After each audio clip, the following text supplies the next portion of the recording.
السلام علیکم ورحمۃ اللہ وبرکاتہ۔ دین و دنیا 9292 میں آپ کو خوش آمدید کہتے ہیں۔ آج کا ہمارا ضروری مسئلہ یہ ہے کہ اگر روزہ دار بھول کر کھا پی رہا ہو تو اسے یاد دلانا چاہیے یا نہیں۔ تو اس کا جواب یہ ہے کہ اگر کوئی شخص کسی روزہ دار کو ایسے افعال میں دیکھے جن سے روزہ ٹوٹ جاتا ہے تو اس کو یاد دلانا واجب ہے۔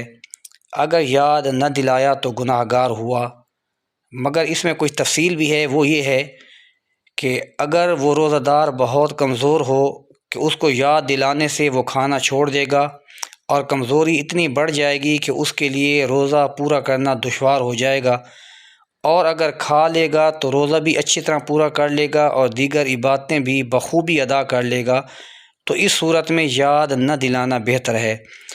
بعض مشائخ نے کہا ہے کہ اگر جوان کو دیکھیں تو یاد دلا دیں، اور اگر بوڑھے کو دیکھیں تو یاد نہ دلانے میں کوئی حرج نہیں، مگر یہ حکم اکثر کے لحاظ سے ہے کہ جوان اکثر قوی ہوتے ہیں اور بوڑھے اکثر کمزور ہوتے ہیں۔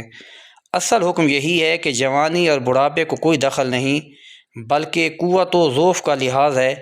لہٰذا اگر جوان اس قدر کمزور ہو تو یاد نہ دلانے میں حرج نہیں، اور بوڑھا قوی ہو تو یاد دلانا واجب ہے۔